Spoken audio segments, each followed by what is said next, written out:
Hello and welcome or welcome back to my channel. It's Charlotte, your friend. Apologies, there was no video last week. I was graduating. As you can see, today we are making stew.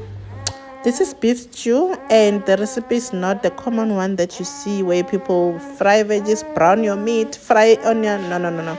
I'm not going to use onion for my stew, except for this leafy one, spring one, just to garnish my food.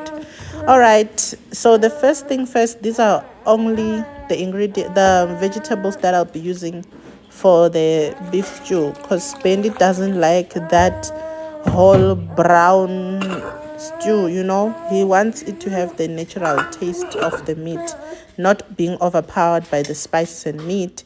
So I'm boiling my stew there, and just about 35 to 40 minutes, and I'm also boiling the vegetables on the side. If I had a steamer, I would just steam them. Then this will be the stir fry that I'll make to serve with the beef stew. They call it red cabbage, but I call it a purple idiot because I don't see any red here. So I will put my oil inside the pot and start with the hardest ingredient. You did see that I had 2 carrots, right? I noticed that 2 will be too much for my content, so I decided to just use 1.5 of all the peppers together with a half of this purple idiot. And then I have to start with my carrots because they are the hardest, followed by my idiot, and then put on the pot on the stove. So these are already fine, just a few minutes, because we don't want them to be overcooked since they will become mushy when we mix them with the meat. Then we put the idiot on the stove. As you can see, we're getting somewhere. There's nothing else that I poured except for cooking oil. And then our peppers are still safe. They are not inside here as yet. And when you're putting your oil, or if you prefer cooking with butter, do not ngcisha it. Make sure that it's enough, because we're not going to add water on this stir fry. The whole idiot will depend on the oil for it to be cooked. So there's no steam from water that will make it well cooked. And you just stir there. That's why we call it a stir fry. You are stirring the 2 hard vegetables together, and in that particular order, you will then need to add the peppers after just making sure that this is well mixed, right? And I have to manage 2 pots. Remember, I also have the meat on the side. Now it's time to add the traffic light, because I can't call it a robot. A robot can be any machine that replaces humans. So let's call it a traffic light. Add your traffic light there, and you can see the pot is already becoming colorful. The reason we add this later is to avoid overcooking them.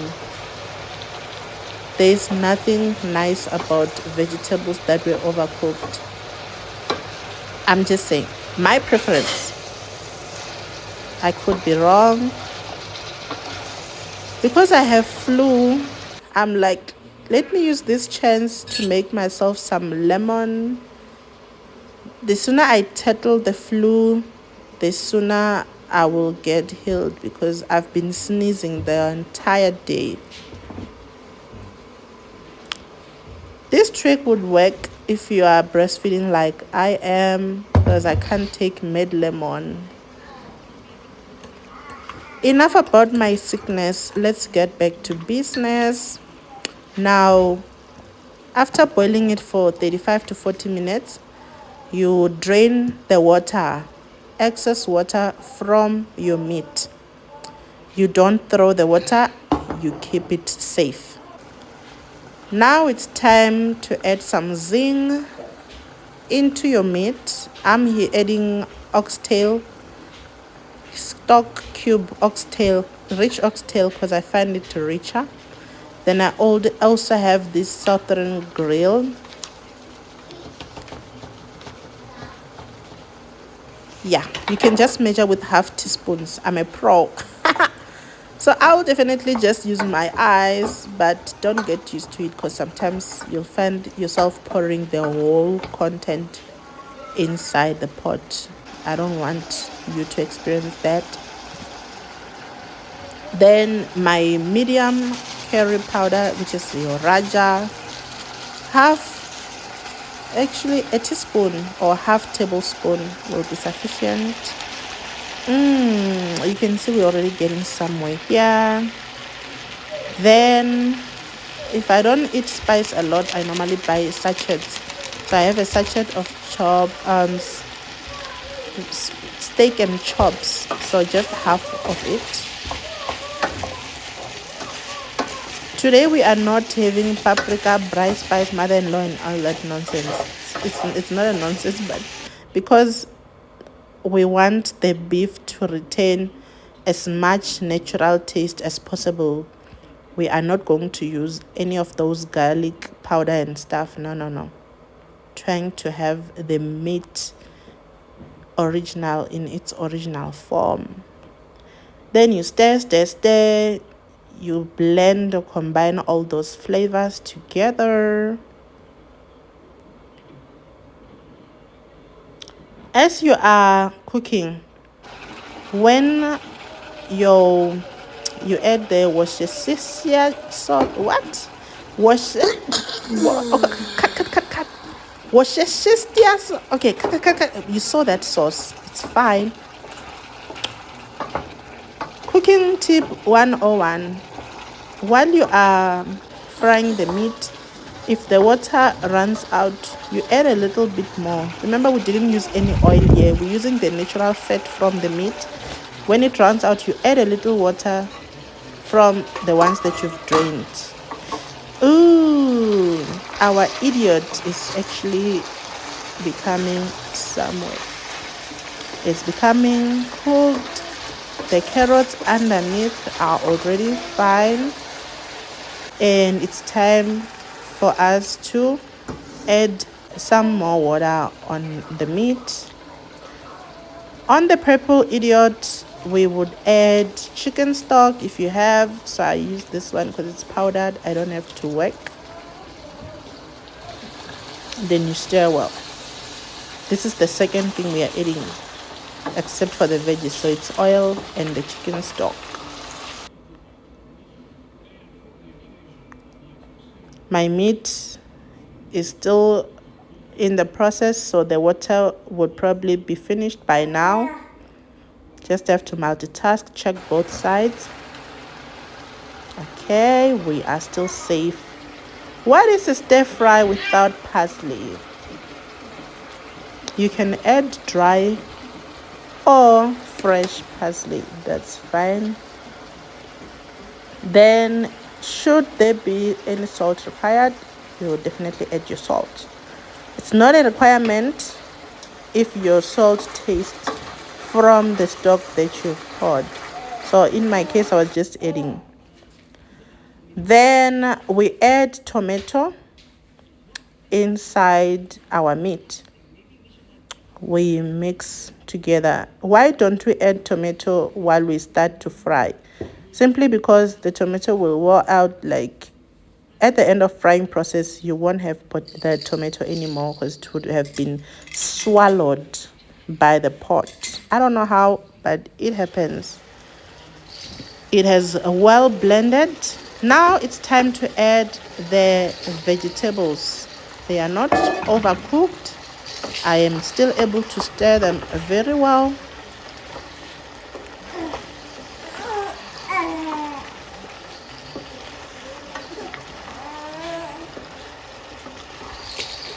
Then you make sure that they fall in love, they gel, they bond, just as if they have been cooked by the same pot from the beginning. What happened to that water? we add the water back. Then we stir. Do not overstir this because you don't want your vegetables to be mashed. Then the last ingredient that we put, we are just garnishing with our spring onion. You don't have to stir that one because it's going to be cooked anyway. That's our final product. Okay, let me not start because the cabbage is already fine as well. The seasoning was all it needed. Of course, I'm going to serve it with South African favorite starch and South Africans most unlucky starch, because everybody just blames it if they start gaining weight. There we are, it's dishing up time, and we are a family of 4 with 1 breast dependent. So people who actually feed directly from the meals are 3. Because I'm on a weight loss diet, okay, not a weight loss in a way, but let's call it a weight watch. I've stopped eating with Spendy from the same dish. Some of you will attest to what that actually does to a woman. There I am dishing up for me, Spendy, and our boy. And that's our pot with our stew beef. You can see that it's not overpowered by the spices. The natural taste has been retained till this point. Then we serve. For the men of the house, be generous. We serve, sir, we serve. Just ensure that whatever you are serving, you leave some little in the pot in case somebody wants to go back for a second round. Then those are my plates, and that's the purple idiot there we're serving. The sweetness from the peppers is something else. You don't even have to add many things. Just oil, vegetables, and your chicken stock. That's it.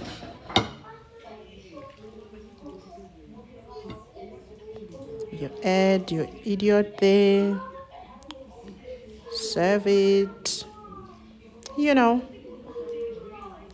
cooking nice meals doesn't really have to take you time. I stood on my feet for about 50 minutes to an hour. I was done.